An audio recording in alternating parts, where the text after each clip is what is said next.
السلام علیکم ناظرین، اس ایپیسوڈ کے شروعات میں ہم دیکھتے ہیں قرارگاہ میں سروجا اور اس کے سپاہی بہت غمگین بیٹھے ہوتے ہیں۔ اس لیے میں عثمان صاحب وہاں آتے ہیں۔ عثمان صاحب کے آنے پر سب ایک دم سے کھڑے ہو جاتے ہیں۔ انہیں اس طرح سے غمگین دیکھ کر عثمان صاحب کہتے ہیں، سپاہیوں کیوں سب کے سر جھکے ہوئے ہیں؟ بتاؤ تم سب اتنی غفلت میں کیوں ہو؟ سپاہی کہتا ہے، انہوں نے ہماری قرارگاہ پر حملہ کر دیا اس سے پہلے کہ ہم میدان جنگ میں پہنچیں۔ انہوں نے ہمارے سردار کو مار دیا عثمان صاحب، ہم اسی لیے دکھی ہیں۔ تو عثمان صاحب کہتے ہیں، کیا تم کہہ رہے ہو کہ ہمیں جنگ سے واپس پلٹ جانا چاہیے؟ بتاؤ مجھے، کیا ہمیں واپس جانا چاہیے؟ کیا تم لوگ اس غفلت میں مرنا چاہتے ہو یا تم بہادروں کی طرح شہید ہونا چاہتے ہو؟ سب سپاہی کہتے ہیں، حضور ہم شہید ہونا چاہتے ہیں۔ عثمان صاحب کہتے ہیں، تو پھر اپنے سر اٹھاؤ، کیا میں نے تم سے نہیں کہا تھا کہ مصائب کے بغیر فتح ممکن نہیں ہوتی؟ اور یہ راستہ کانٹوں سے بھرا ہوا ہے، اور یہ کہ اس راستے میں مشکلات ہوں گی، خون بہے گا اور جان جا سکتی ہے۔ کیا میں نے تمہیں یہ نہیں سکھایا؟ سب سپاہی کہتے ہیں، آپ نے ہمیں سکھایا ہے حضور۔ عثمان صاحب مزید کہتے ہیں، ان سرزمینوں میں اگر آگ لگنی ہے تو وہ آگ ہم بھڑکائیں گے، اگر وہ آگ بجھائی جائے گی تو صرف ہم ہی ہیں جو اسے بجھائیں گے۔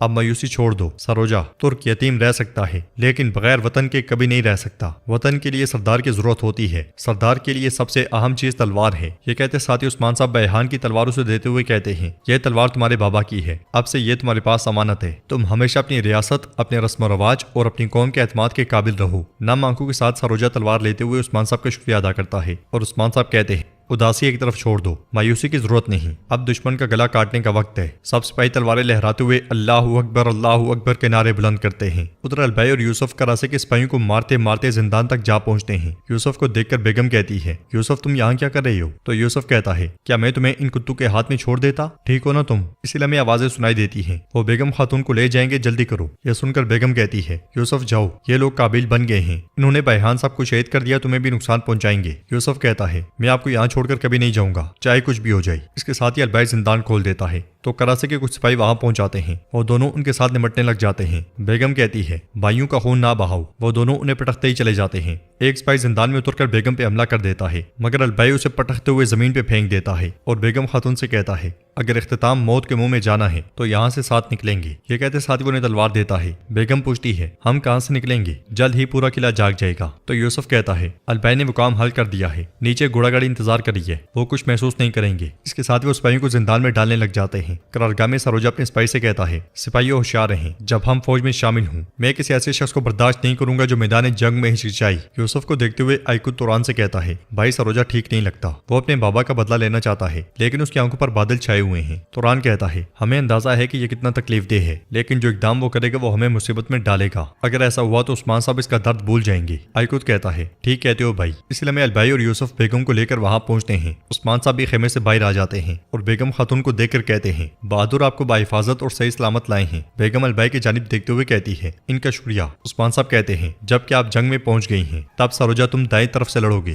اور بیگم خاتون بایاں محاذ آپ کی کمان میں ہوگا۔ بیگم کہتی ہے، حضور جیسے آپ کا حکم، لیکن میں آپ کو بتانا چاہتی ہوں کہ کراسے صاحب کو لوکاس اور صوفیہ کی حمایت حاصل ہے۔ عثمان صاحب کہتے ہیں، میں جانتا ہوں، بران اور جرکتہ اب ایک فریضے پر ہیں، ہماری تمام مہمات انہیں میدان جنگ تک پہنچنے سے روکنے کے لیے تیار ہیں، چلو سب اپنے کام میں لگ جاؤ، اور مجھے ایک مسئلہ ہے جو جنگ سے پہلے حل کرنا ہے۔ یہ کہتے ساتھ ہی عثمان صاحب چلے جاتے ہیں۔ جنگل میں کیوماس محتاط انداز میں آگے بڑھ رہا ہوتا ہے، اس لیے میں علاؤالدین گونجا کے ساتھ اس کے سامنے آ جاتا ہے۔ گونجا کہتی ہے، تم الجھن میں ہو کیونکہ میں نے تمہیں بلایا ہے نا کیوماس؟ تو کیوماس کہتا ہے، میں نے یعقوب صاحب کی بہت روٹی کھائی ہے، میں ان کی خاطر آیا ہوں۔ علاؤالدین کہتا ہے، تو تم خاطر کے معنی جانتے ہو، یعنی تم نے اپنی پوری انسانیت نہیں کھوئی، ہاں کیوماس؟ کیوماس کہتا ہے، اگر آپ کو کچھ نہیں کہنا تو میں جاتا ہوں گونجا خاتون۔ گونجا کہتی ہے، ہاں میں کچھ کہوں گی کیوماس، میں تمہیں بچپن سے جانتی ہوں، تم کب سے کفار کے ساتھ تعاون کر رہے ہو اور بھائیوں کا خون بہا رہے ہو۔ کیوماس کہتا ہے، گونجا خاتون ایسا نہ کہیں۔ تو گونجا کہتی ہے، خاموش رہو، کراسے صاحب جب تک کفار کے ساتھ تعاون کرتے رہیں گے تمہارے زیر کمان سپاہیوں کا کیا قصور ہے؟ تمہارے بھی بچے ہیں، کیا یہ گناہ نہیں ہے؟ تم نے جو کچھ کیا ہے وہ صوفیہ اور لوکاس کے فائدے کے سوا اور کیا ہے؟ کیوماس کہتا ہے، علاؤالدین بے اور گونجا خاتون مجھے بھی بہت تکلیف ہوتی ہے لیکن جو حکم ہمیں دیا جاتا ہے اسے پورا کرنا پڑتا ہے۔ علاؤالدین کہتا ہے، کیوماس کراسے صاحب کے عزائم اور غفلت کی وجہ سے ترکوں کے خون کا ایک قطرہ بھی بہے ہم اس پر اکتفا نہیں کریں گے، اور اگر اب بھی آپ اس درد کو اپنے سینے میں اٹھائے ہوئے ہیں تو پھر وہی کریں جو ہم آپ کو کہیں گے۔ آگ کے سار قلعے کے سامنے اورحان ایک منجنیق پہ کھڑا ہوتا ہے اور کہتا ہے، فتنے کا سر، ترکوں کو ترکوں سے لڑانے والا فوجی قلعہ آگ کے سار، تمہارے ساتھ ہمارا حساب طے کرنا بھی باقی ہے۔ اس لیے غوث وہاں آتا ہے ہے اور کہتا ہے اورہان صاحب لوکاس کی فوج آ کے سار سے نکلنے کے لیے تیار ہے۔ اورہان کہتا ہے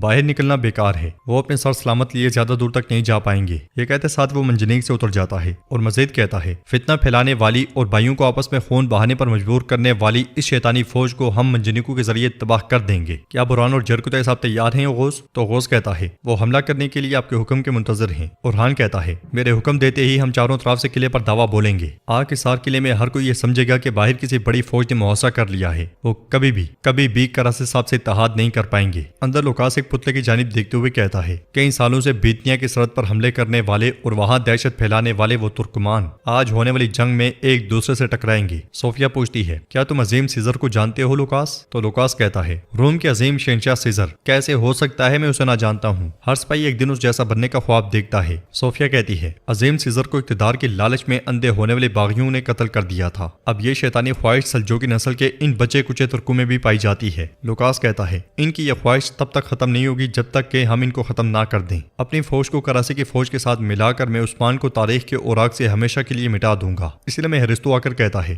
فوج روانہ ہونے کے لیے تیار ہے۔ صوفیہ کہتی ہے آج ہماری فوجیں عثمان کو شکست دیں گی اور جہاں تک میری پیاری پوئنا کا تعلق ہے وہ عثمان کی ہر ایک چیز کو تباہ کر دے گی۔ باہر اورہان کہتا ہے منجنیقیں تیار کرو، جن کے ہاتھ بیحان صاحب اور ہمارے باقی شہداء کے خون سے رنگے ہوئے ہیں ان بدماشوں کا قلعہ آگ کے سار وقت آنے پر ان کے لیے جہنم کا گڑھا بن جائے گا، لیکن ابھی ان پر منجنیقوں سے عذاب لائیں گے اور ان کی فوج کو اندر پھنسائیں گے۔ یہ کہتے ساتھ وہ ایک پتھر آگ کے سار کی جانب چھوڑ دیتا ہے۔ پتھر کو جاتا ہوا دیکھ کر جیرکتائی اور بران بہت خوش ہوتے ہیں اور انہیں بھی اشارہ مل جاتا ہے۔ پتھر کے قلعے کے ساتھ لگتے ساتھ ہی آگے بڑھتے ہوئے صوفیہ اور لوکاس ڈر جاتے ہیں۔ لوکاس رانگی سے کہتا ہے یہ کیسا شور ہے، کیا ہوا ہے؟ دوسری طرف جیرکتائی کہتا ہے چلو سپاہیو اس ناپاک قلعے کی گندی دیواریں گرا دو۔ اس کے ساتھ ہی وہ بھی اپنی منجنیقیں تیار کر لیتے ہیں۔ ہرستو بھاگتا بھاگتا لوکاس کے پاس آتا ہے اور کہتا ہے وہ ترک منجنیقوں سے دیواریں تباہ کر رہے ہیں جناب۔ صوفیہ کہتی ہے کیا یہ کیسے ممکن ہے؟ لوکاس کہتا ہے لعنت ہو ان پر، انہوں نے ہمیں کب گھیر لیا۔ صوفیہ کہتی ہے عثمان یہ اسی کا کام ہے۔ اس کے ساتھ ہی دونوں آگے بڑھ جاتے ہیں قلعے کی اگلی طرف اورہان و غوث کے ساتھ، جبکہ پچھلی طرف بران جیرکتائی کے ساتھ مسلسل پتھر چھوڑتا ہی چلا جاتا ہے۔ پتھر چھوڑتے ہوئے جیرکتائی بہت خوش ہو رہا ہوتا ہے۔ ادھر ایک سرائے میں سردار کراسے کے صدران موجود ہوتے ہیں اور کہتے ہیں جب ہم جنگ میں جانے کی تیاری کر رہے ہیں تو کراسے صاحب کو ہمیں اپنے پاس بلانے کی کیا وجہ ہے؟ تو ایک سردار کہتا ہے خبر پہنچانے والا اگر کراسے کا جنگجو کیوماز نہ ہوتا تو میں سمجھتا کہ یہ دھوکہ ہے، اسی لیے میں دروازہ کھلتا ہے اور کراسے کی جگہ عثمان صاحب وہاں داخل ہوتے ہیں۔ عثمان صاحب کو دیکھ کر وہ سب چونک جاتے ہیں اور کہتے ہیں عثمان صاحب آپ یہاں کیا کر رہے ہیں؟ ایک سردار کہتا ہے تو آپ ہی ہیں جس نے ہمیں بلایا ہے۔ عثمان صاحب کہتے ہیں حضرات خوش آمدید خوش آمدید۔ ایک سردار کہتا ہے انہوں نے کیوماز کی وفاداری خریدی ہے۔ دوسرا کہتا ہے یہ ہمیں دھوکہ دے رہا ہے۔ عثمان صاحب توران سے کہتے ہیں دروازہ بند کر دو، یہاں سے کوئی نہیں نکل سکتا جب تک کہ میں اس کی اجازت نہ دوں۔ صدران پرسکون ہو جاؤ، آپ سب ترکوں کے رسم و رواج کو جانتے ہیں اور آپ عالم اسلام کی خاطر مزاحمت کرتے ہیں، آپ میدان جہاد میں بہادری دکھاتے ہیں، مگر جن کے پیچھے آپ چل رہے ہیں کراسے صاحب اس کا راستہ اب سیدھا نہیں رہا۔ وہ غافل شخص راہ